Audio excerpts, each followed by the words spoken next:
So, good afternoon again, everyone. When he asked me to come and kind of give a little bit of information about the combat deployments, I don't actually talk about the combat deployments a lot.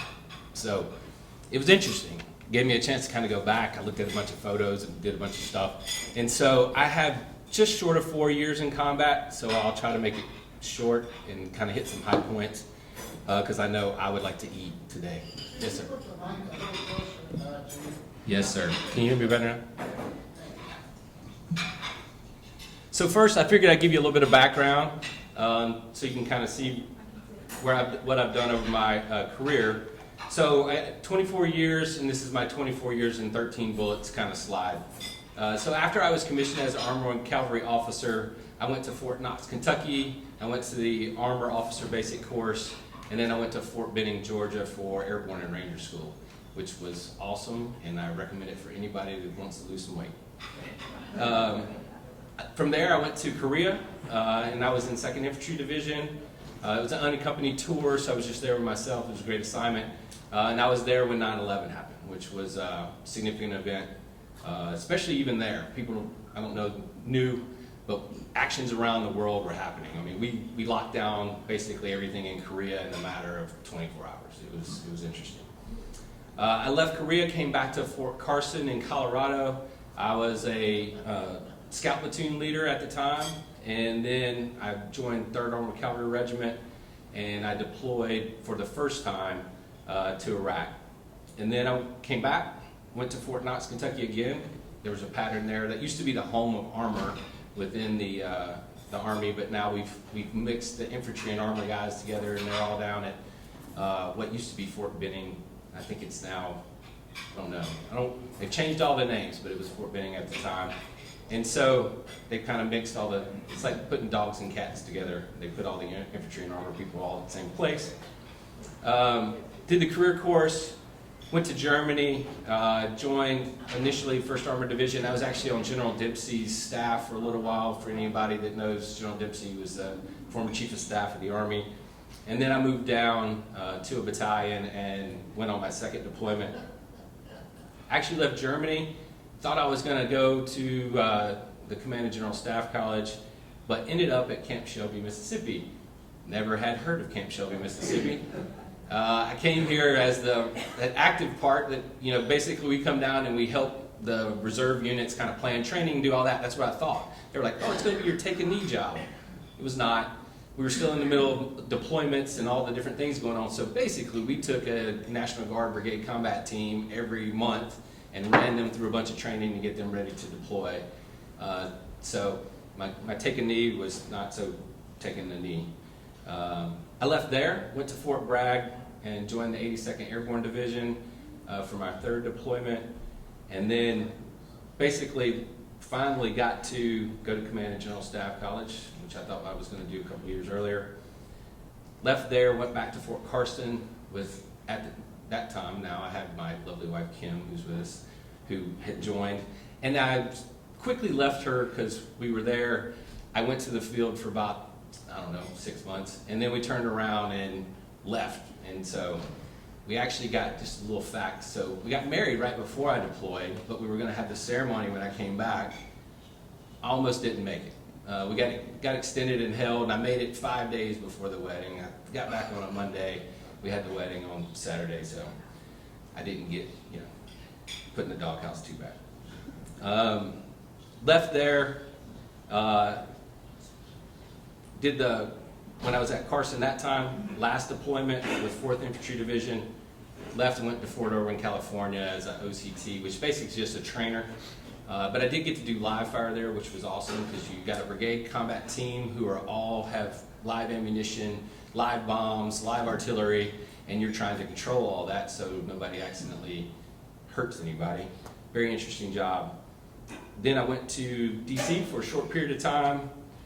Went to England as an exchange officer, which was a great job. I was actually in the British military for the most part for a little while.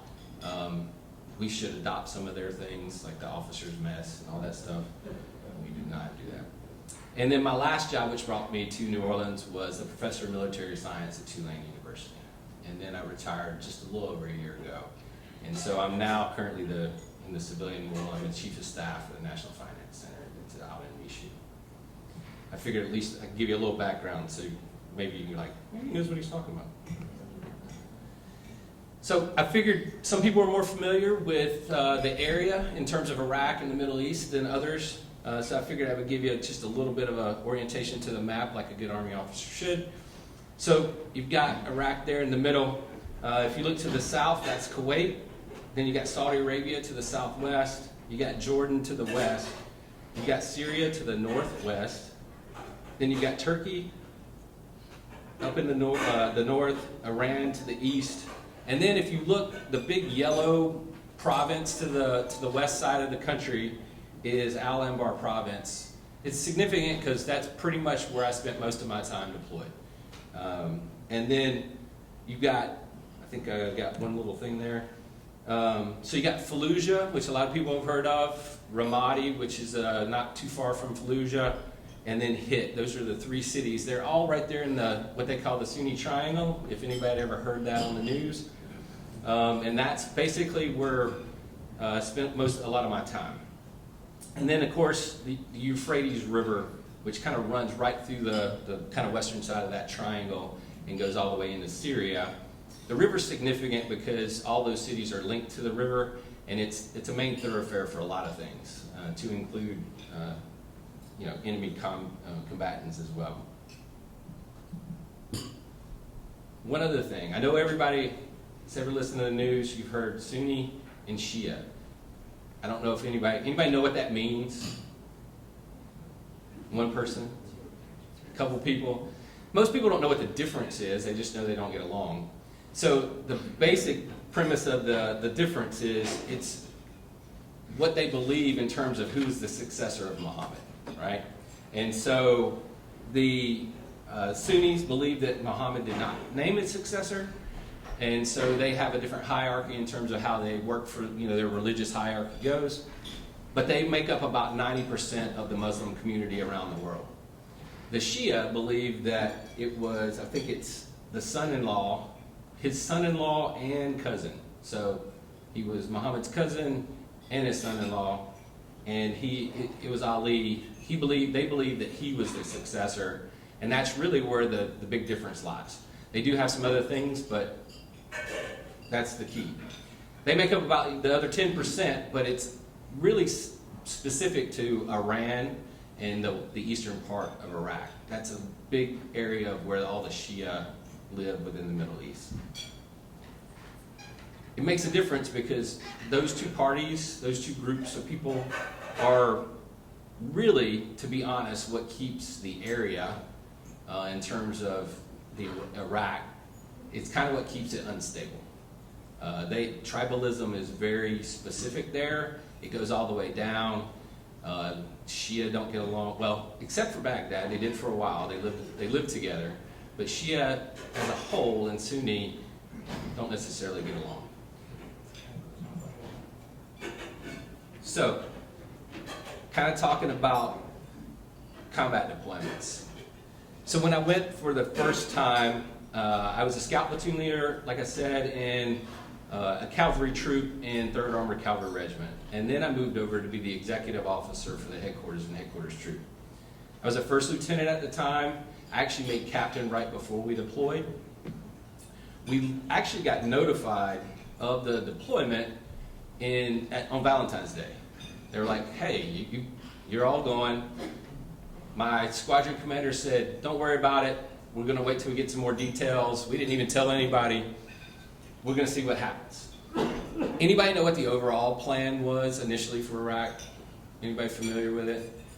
So the initial plan was we're going to have an armored cavalry regiment in the north coming out of Turkey, an armored cavalry regiment in the south coming out of Kuwait, and there's going to be a division behind each, and we're going to meet in Baghdad. And so it was a two-pronged attack. Well, we had an issue. Turkey didn't like that. They said, no, we're not going to do that. And so we basically we were just kind of standing by. And so in the midst of all that, everybody remembers Thunder Run, heard the term Thunder Run. Well, 3rd Infantry Division, basically, they just finally said, we're not waiting anymore. They sent 3rd Infantry Division straight to Baghdad. They went into Baghdad, and basically we went in right after them. We left and deployed in March. We left and deployed in March, but then we crossed the berm in April, like April the 4th, I think. And we actually did a tactical road march up into Iraq. We went right behind 3rd ID. The problem was they were expecting there to be more contact. We didn't have a lot of enemy contact. The Iraqis kind of just said, okay. They saw everything going on in Baghdad, all the bombs. They saw a division going to Baghdad. They're all like, we don't want to play anymore. And so they kind of went home. And so we didn't have a lot of contact. We had tanks on the back of Hets, these big trucks, and they were basically had crews in them, and they were armed because they were ready at whatever moment. You can do this little thing where the truck drives real fast, slams on the brakes, and it breaks the chains, and the tank rolls off and starts to fight. They're ready to do that. That didn't happen. So we went all the way up to just south of Fallujah, and we kind of all looked at each other going, okay, what do we do now? And so we sat there for a little while, to the point that we actually, trying to figure out what we're going to do, we started making things. We were like, basically there's a bunch of ammunition at this location we were at, and we're just kind of searching around, looking for ammunition, and like looking at all the stuff. We made showers out of rocket boxes, which is kind of cool. I have a photo of that. But we weren't real sure. Well, the regiment got told basically, hey, you're going to take all of Anbar province. You're now responsible for this province. And when that happened, our squadron specifically got told, part of you are going to go to Hit, which is a city just to the north of Ramadi, and part of you are going to go out in the desert. And so we went to the desert. I took part of the troop that I was with, and we get out in the desert, and we basically do a relief in place with the Special Forces. The Special Forces had been kind of doing some operations out there. We started guarding the Jordan border. They were trying to keep enemy activity, but they were also trying to keep people from stealing things. We used to basically stop trucks full of gold. And it was so funny. We were trying to figure out, how do you know it's gold, right? Because they melt down copper and they do all kind of things. And one of the interpreters one day, who you could just tell was smarter than all of us, came over and he said, he grabbed this bar out of this truck and he dropped it on the road and it went boom. And he said, that's gold. And he said, because if it was copper, it would go clank, clank, clank, clank. And like that was the way all of a sudden he told us, this is how you figure out it's gold. And so you used to find gold and all kind of crazy things going out to the border. I specifically went into Rutba, which is a city along the highway, and then we conducted what they call full spectrum operations. I don't know if anybody's heard that term, but basically it just means you've got to do everything all the time until you leave. And they basically want you to be able to do offensive, defensive, stability operations, and support the governance all simultaneously. And so that's kind of where we got to in the first deployment. In terms of the enemy, though, they kind of broken down, if you ever look it up, the enemy's gotten broken down into a couple different phases. And the initial one was the initial invasion, which was like the regular Iraqi army and all the people that were defending Iraq. They kind of, like I said, fell away pretty quickly. But then you had the insurgency phase. Everybody's heard insurgency. I don't know if everybody realizes what insurgency means. I actually looked it up to make sure. And it basically says, insurgency is a violent armed rebellion, but small, light armed bands who practice guerrilla warfare against a larger authority. But when you really think about it, who's ever watched, what is it, Wolverine? Red Dawn. Red Dawn. Anybody ever watch Red Dawn? Basically, all the good guys were in insurgency because they were fighting against the people who took over. It wasn't much different there. So you started to have insurgents, but the insurgents were basically just the Sunnis. And the reason the Sunnis didn't like what was going on is because the Sunnis were in charge. When Saddam Hussein was there, they were the ruling tribe. They were the ruling half. Even though the Shia technically outnumber the Sunnis in Iraq. So they didn't like that because now all of a sudden the Shia are starting to gain power and starting to be in charge. So of course now they're fighting against the Americans because the Americans appear to be helping the Shia to be in charge. And so when I went there and we went out west, basically I took command of half of our headquarters and headquarters troops, so about 150 soldiers. We had different people, and we basically initially went out in the desert trying to figure out where we could be.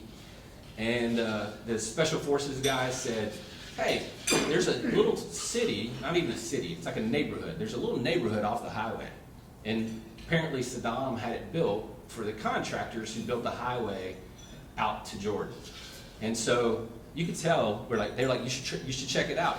You might be able to turn it into something. So we go to this little city and we get in there, or this little town or neighborhood, and you can tell it was really nice at one point. They had a swimming pool, they had all these things, except they had stolen anything that you could possibly steal. And when I mean stolen, I mean there were tiles in the floor. They had chipped every tile out of every floor in every building. I'm like, they're professional. Like they had this stuff gone. But it worked out for us because it was right off the highway. We could see, we could defend it well. So we established a fob there. It later became known as Korean Village. And I'm not sure why they called it Korean Village, because I don't think it had anything to do with Koreans, but that's the name that stuck at some point. What did we do while we were out there? Well, initially we did some raids and some cordon searches. Basically we would get intel, we would go out and try to find different people. We did a lot of security operations at that point because we were securing the border, we were trying to secure certain areas in the city. I was in Rupa, which is kind of out in the middle of nowhere, but the thing about Rupa is it's tied to all what we call rat lines, which basically were all the Bedouin trails and things through the desert that allow people to do trade that they've been doing for hundreds of years. It all ran through that city. So if you wanted to try to stop enemy activity and certain things, you had to kind of be in that area to do it. We worked with local governments. Guess what the Army does not train you to do? Work with local governments.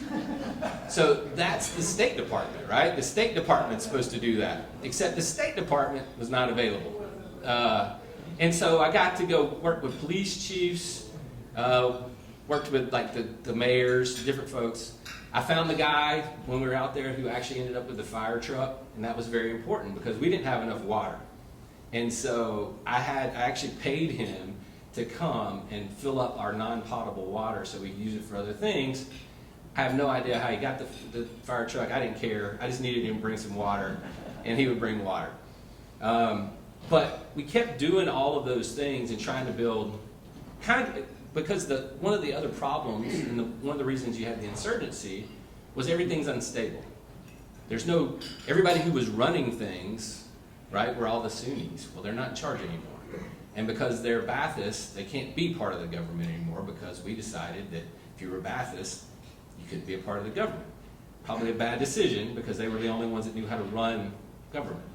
And so that causes problems with employment. How do people feed their families, do all those things? So we were trying to get things started to where, hey, you can get a police force back in place, you could get local kind of government going, you could get some things started back up. We were trying to do that, but we weren't successful. And a lot of that was because we didn't understand the culture, we didn't understand who to go to get those things to happen. You'd think it might be the mayor of the town, but it's probably not the mayor, it's probably the tribal chief, it's the sheikh, that's the big sheikh for the town. That's probably who you need to start with.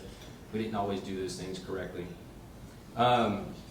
So initially it was actually fairly calm, but then we got the word, hey, we're not gonna go, we're gonna move everybody from the border, we're gonna move everybody from Rupa, we're gonna come back to Ramadi, we're all gonna consolidate in Ramadi. Well, that was the day when I drove back from Rupa to Ramadi. That was the day that I saw my first IED blow up. I had no idea what it was. Just a big explosion as my vehicle went by.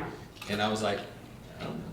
And so we didn't realize, because they hadn't done it before, what it was. And luckily they weren't very good at it, because they probably would have blew my truck up.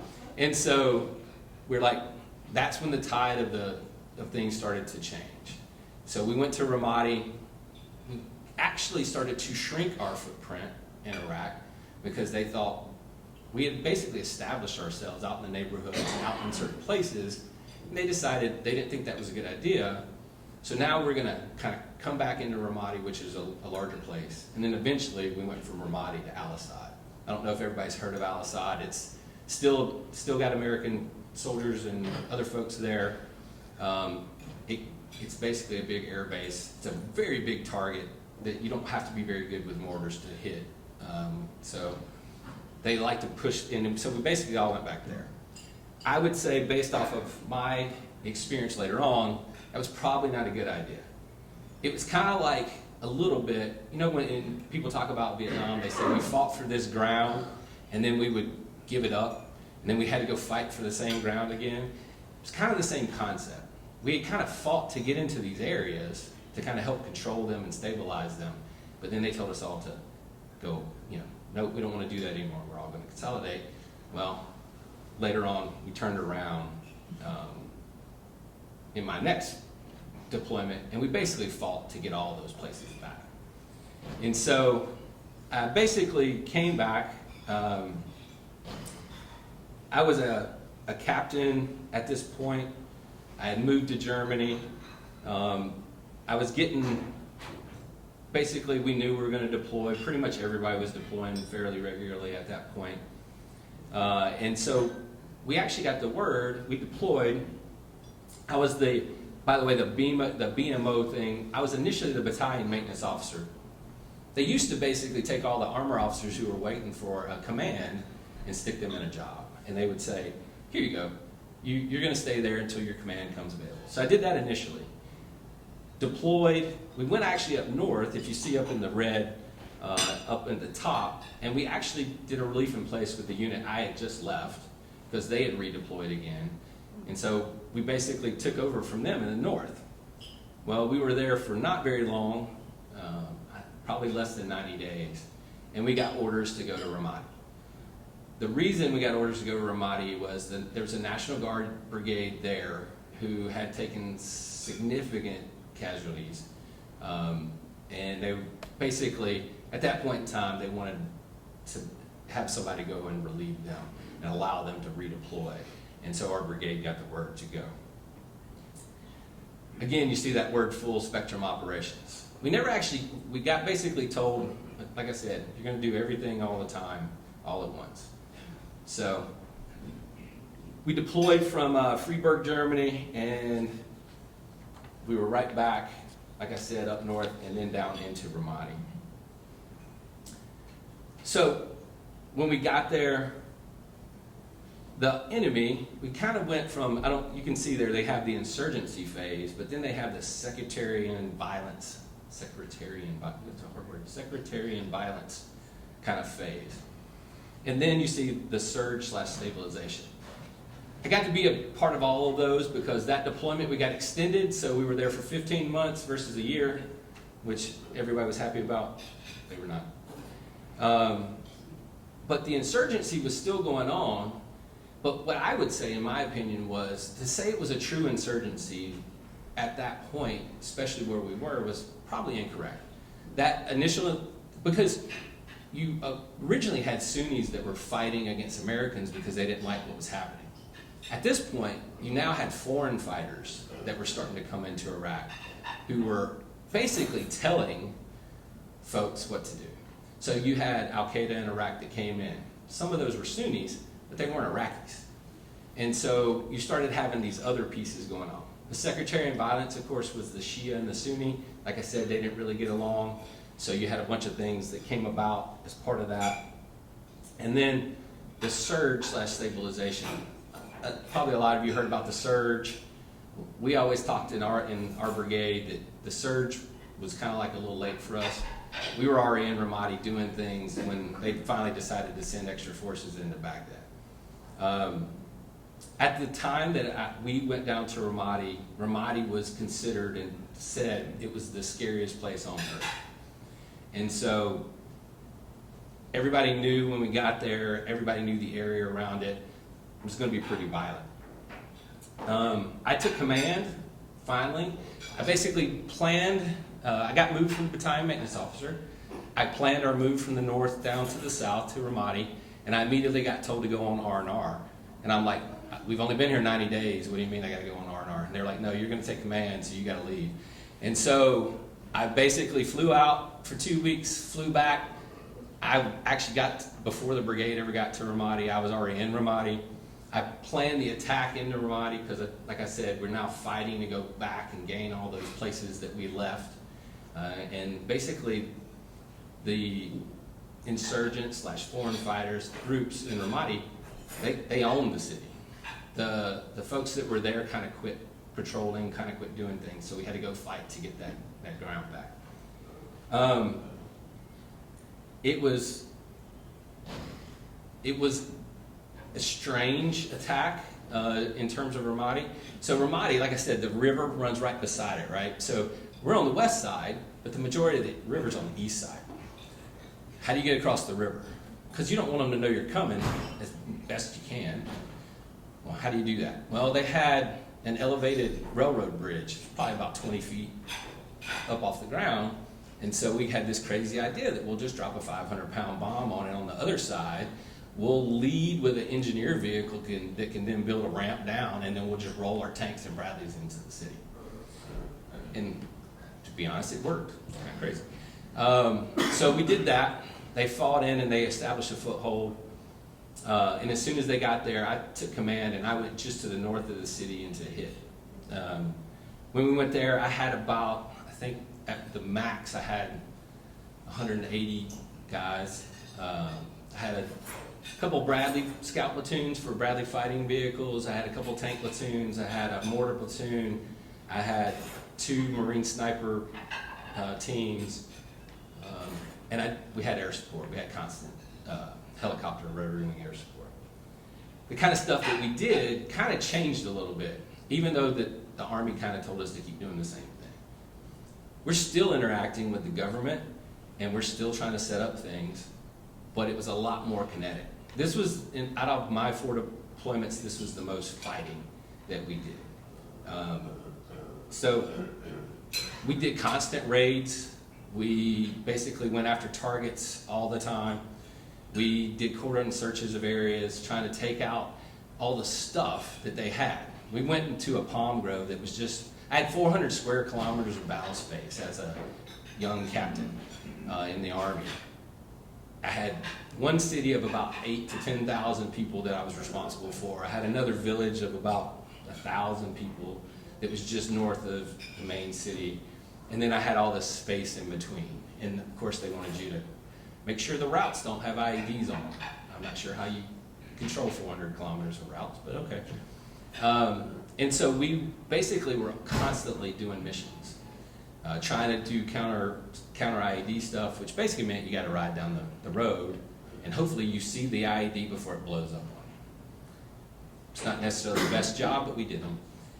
We did a lot of raids. Like I was saying, there's a palm grove that was just to the north, and the battalion said, hey, we want you guys to go look at this, basically. So we put it as a cordon search, and the cordon search is real easy. You're going to secure the outside of it, and then you're going to go to all the places, and you're going to search them, right? The houses, anything that looks suspicious. Well, they left out a little bit of information when we went to go do the palm grove. We get in there, and the first thing we come across as we're searching is there's a vehicle that's in the middle, and it's got a Russian sniper rifle in the back, and their version of a anti-tank rocket in the back. So I'm like, well, I think there might be some people here. And so basically that day I think it was 10 insurgents didn't fulfill their goals. We eliminated those individuals. We found basically their IED making factory. They had fuel, which was scarce, and they had 600 gallons of fuel. We basically found that. They had vehicles. They were pretty sophisticated. They had these license plates. They had multiple license plates, so they could switch them out on vehicles and things. But the coolest thing that I wish I had on video that I did not was we blew it all up. And so we had the EOD guys come in. They dropped satchel charges on everything. and they let me pull the fuse, me and my first sergeant, and then we walked out. We pulled all our people out, but we walked out of the street because you had a 5-minute fuse. And right when we got outside the palm grove, it blew up. Our battalion knew that it was going to blow up, but it was such a big explosion. They even called us just to make sure everything was okay. But that was one of those moments where you're like, I wish somebody would have videoed that. Like, walking out, things are blowing up behind me. It's one of those movie moments, you know. This was, like I said, the worst fighting that we had. So the pictures that you have there, they wrote a book about our brigade there. It's called A Chance in Hell.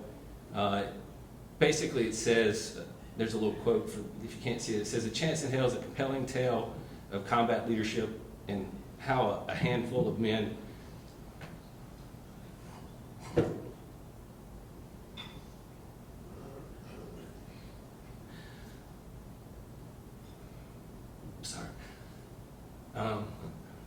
turn the tide of the war." We lost a bunch of folks. So we had, I think we had, if you counted everybody that was attached to the brigade, we had SEAL teams, we had Marines, we had a bunch of folks.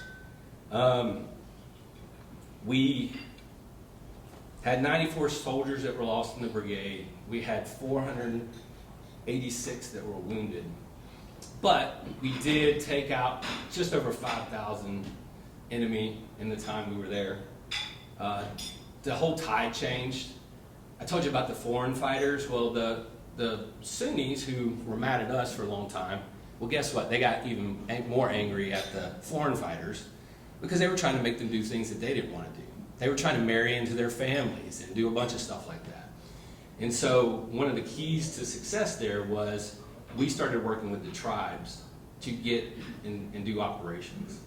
And so it significantly changed in a short period of time. We went from 400 incidents a day, which meant IEDs, attacks, mortars, whatever, to like 10. And so it was a significant change. And so it was a big deal. And we actually made a pretty good success in terms of the overall operations that we had. The photos there, the one in the center is one of the combined patrols that they were doing. They actually turned that photo into a portrait for the brigade.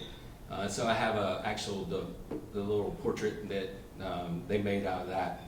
They cleaned it up a little bit. They took the blue cooler off the top of the tank, which I didn't think was needed. I thought you could have left the cooler. But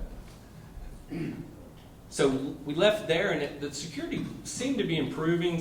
Ambar seemed to be doing much better, and so thought maybe we were taking a change. You know, the surge came into Baghdad shortly after, and they were making some progress there. So I departed and went for a little bit, came back to the States, turned around, went to Fort Bragg with the 82nd Airborne Division. And it had changed so much that we had shifted kind of the concept. So we're deploying from Fort Bragg, which of course you think, oh, it's the 82nd, it's Airborne, they're going to go in and try to kick in a bunch of doors and do a bunch of combat operations. But it really didn't turn into that. It had been so successful earlier in the area that we turned into what they call an advise and assist brigade. And so we deployed in our Security Force Assistance Brigade. There's a couple of different names, but you would they would call them SFABs. This time, it's basically very senior heavy, so you don't need all the younger soldiers. You're more concentrating on like senior non-commissioned officers and senior officers. And you're trying to go in and basically help the Iraqi security forces get better. Because they have soldiers, but being able to lead them and do the things they need to do is sometimes difficult. So we're trying to help them build their capability. We flew straight into Ramadi this time, well, via Kuwait, of course.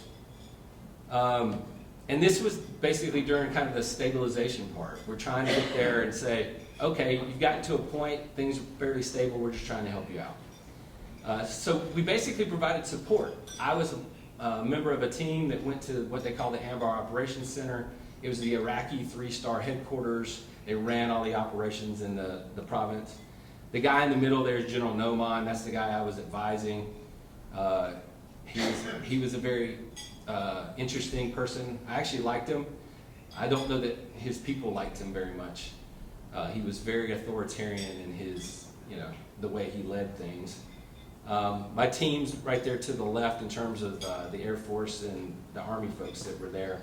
But we also had CIA folks there. We had some, I don't know for those of you that may know what CAG is, but basically when you hear or Delta Force, that's not their real name, but we had some folks there. We had some other people there. And we provided enablers. We tried to help them target the enemy that they were fighting against, and we tried to provide them enablers in terms of we provide them drones, or we provide them bombs from airplanes. We could provide them artillery support in certain regards because we had it available to help them out. And that's really what we did pretty much that whole time. We tried to make sure that we kept our sphere of influence, which really meant we know which buttons to push to kind of make sure that they're doing the right thing and they're not trying to upset and make things get worse. We actually closed down everything in Ramadi at the end of this deployment. So again, we started to withdraw and started to close everything down because it looked like they were headed, in a fairly decent way, just starting to kind of get everything together. Security wasn't so bad, governance was doing okay. And so that left that. So came back to the States again, did a few things, and now I'm a major and I'm going back. But I'm not going straight into Iraq. I'm going to Kuwait. I'm back from Colorado again. I got to go to Colorado several times, which is very nice, by the way, if you've never been. It's lovely weather. And then based in Kuwait, we were the Rapid Reaction Force for Army Central and Central Command. So basically, we were kind of like, hey, whatever they needed us to do, if something happened or came up, we were my battalion that I was a part of as the operations officer was responsible to do that. And that meant we had different kinds of mission requirements. And what I mean by that is we had tanks and Bradleys. Well, we still had to be able to use those tanks and Bradleys, but we also had to do air assault missions because we were responsible for going into various countries throughout the area and conducting evacuations, securing places, and all those types of things. So we're constantly kind of having to balance how do you do both at the same time.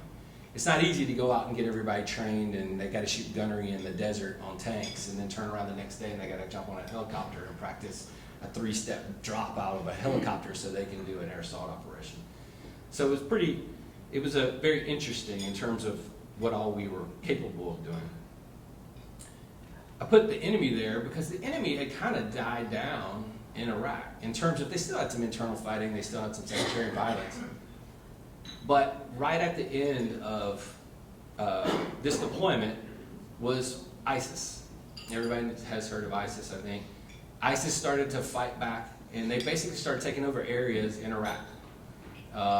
And so the reason that's important is I told you I got home about 5 days before our wedding. I almost didn't. And it was ISIS's fault, so just let me know. We were doing all kind of security operations in Kuwait. We were partnered with the Kuwaiti forces because, of course, they're trying to make sure they can secure their borders and do other things and doing those types of activities. We're being basically prepared to do things in tanks and Bradleys, but we really concentrated on air assault operations, which, for those of you that may not know what that is, it's basically we're going to get a bunch of helicopters because we're going to take a whole battalion of people, which is, at the time, I think we had 1,100 people-ish. We're going to take all 1,100 on these helicopters and we're going to drop them. Like, we're basically just going to do runs and drop them so that you can secure and do operations. We did several things. Like, we did a lot of those. And the reason I said ISIS was an issue is because we were kind of regional security. So I ended up going to Bahrain because we had to secure a site there. That's the Tree of Life, by the way, that little picture, if you've never seen it. It's in the middle of the desert. It literally, like, there's nothing. There's desert, and then there's this huge tree. And so they call it the Tree of Life. But I had to go there because we were doing something. I had to fly up to Baghdad with some folks so we could do some security stuff. And so we were kind of all over the region. That's me and my commander and a couple guys before we were about to go out to do an air assault by the helicopter there. And then, of course, we had all kind of interactions with the Kuwaitis. So that's me and my battalion commander in the top. We're doing what we call a goat grab. It's actually really delicious.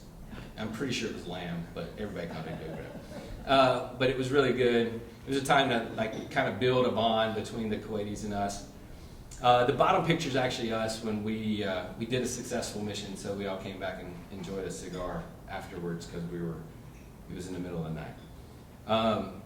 But the reason I said that that ISIS was the reason I kind of almost missed is in 2014, when we were about to get ready to redeploy, ISIS started to take over all those areas in Iraq. Well, as a reaction force, of course, we're on edge because we're thinking we're going to get called. Well, we're also supposed to go home. Well, the rest of our brigade left. My battalion had to stay. And so now the rest of the brigade left. Now we're sitting there, and I'm sitting there thinking, I'm supposed to get married. And so we get the new brigade there. Long story short, they finally did make the call. They sent some people to up to Baghdad to start doing security operations, but they let us off the hook. They let the new guys go, and all we had to do was kind of ensure that they got out the door.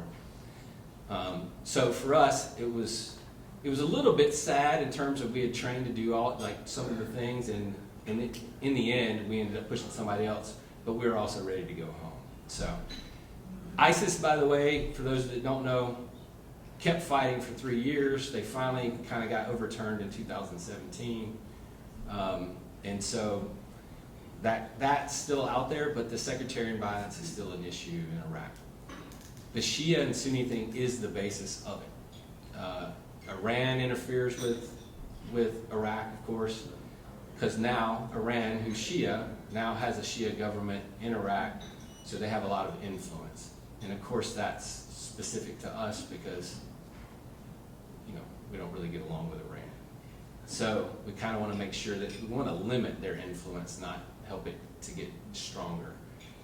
And so that's kind of where we are in terms of Iraq's still there, but they still have that civil unrest. And to be honest, I'm not sure what it's going to be in the end. It depends on how much Iran will affect kind of what goes on in the future. Anybody have any questions? I know I probably rambled on too long. Does Iran have kind of artificial boundaries, or was it really a coherent nation? So it's kind of like most of the Middle East. To be honest, it's the British that kind of drew a lot of the lines. And it's just because of basically they went in. And to be honest, it's one of the primary issues, right? Because it would make sense for the Shia part to have been part of Iran, right? But the way it's divided, that doesn't work. You also have the Kurds that are in the north. Of course, they want their own country, of Kurdistan, so that causes some issues. By the way, I'll just be honest, personal opinion, I'm a big Kurd fan. The Peshmerga, they were very organized. Their people were excellent in terms of securing themselves. But it causes another issue just because you have this other group that now doesn't want to be a part of the country that they're in. So.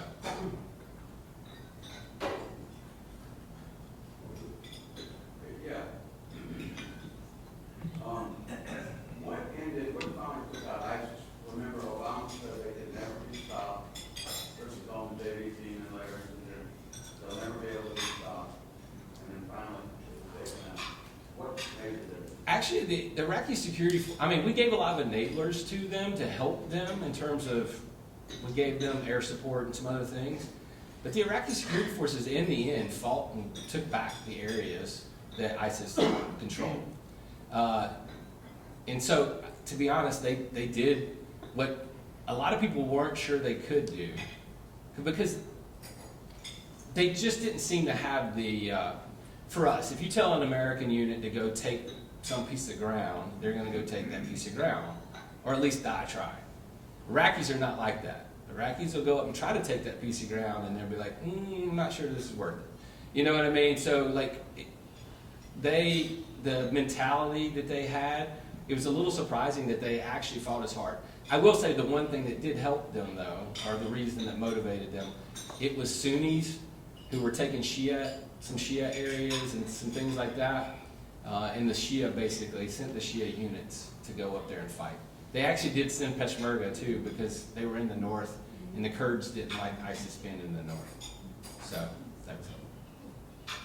Chad, in the big picture of the whole of loss of life, expenditure of billions of dollars, do you think we achieved our national objective in all of So that's the question. I don't know what the national objective was. The reason I say that is that you send the Army, and I would say something, but it's a little crude and rude. The Army is good at two things, right? They break things and they kill people. That's what we do. What you did is you told us to go in there and you told us to take Saddam's army out, take their government out. We did that. We did that very quickly. But what you then wanted us to do was build a democracy. I'm not sure how you wanted us to do that. You know, like, I mean, literally, I was sitting there talking to a police chief. So we're trying to build a police station so they could have a police force in the town, except they kept blowing it up. So every time we would identify a building, they would blow it up. And so you're like, you know.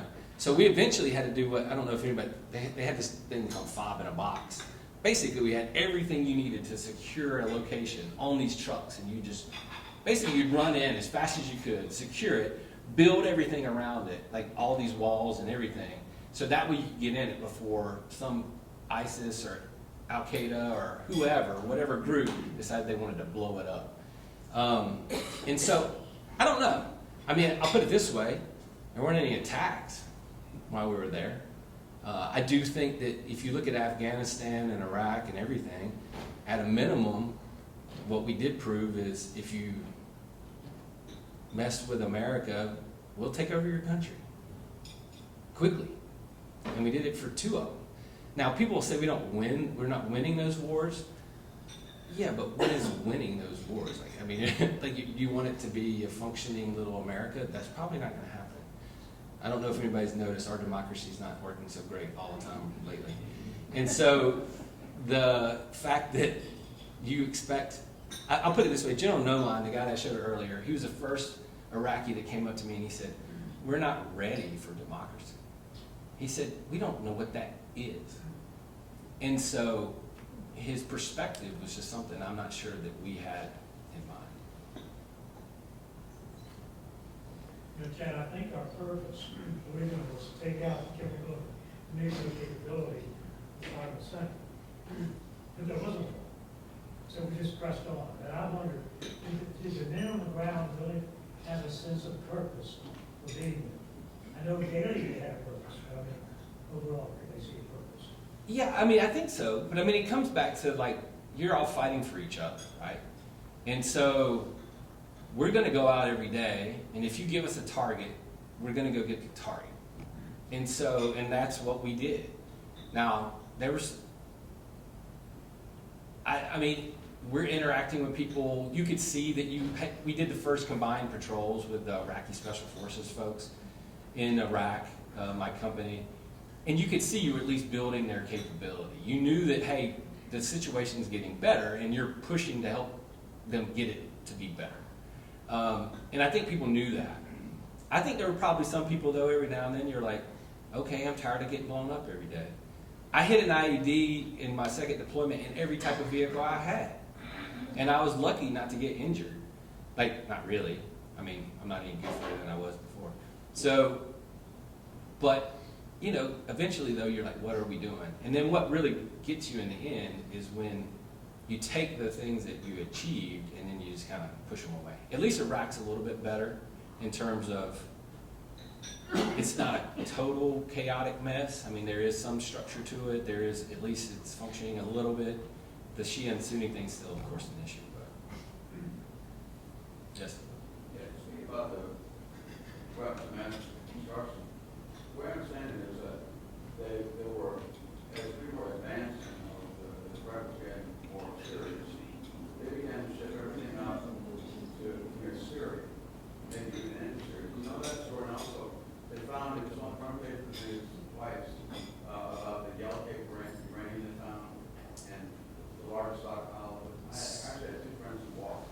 So I can tell you that They believed that there were things being shipped out into Syria. I think there was people that came on television and they showed some trucks and they thought it was moving and stuff. So potentially that's what they did, move some weapons. Nobody really knows because nobody knows what's on them. I will say there were weapons of mass destruction found in Iraq. Like, it just was not on the scale that everybody was trying to say.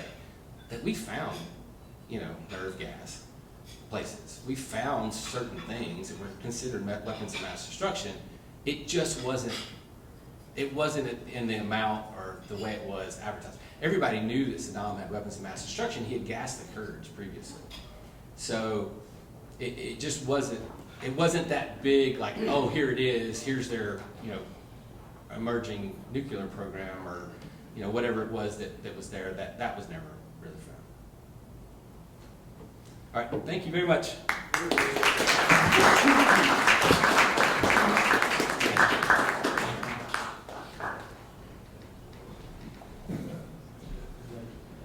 Chad has not had the opportunity to even have one bite of this delicious meal. So, let's linger a little bit and give him some company while he has a bite to eat. Ladies and gentlemen, today, the speaker, it makes us aware of what is important and how important this American Legion post is.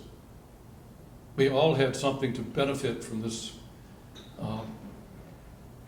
this former military officer's point of view. We all have a lot to thank him for. Amen.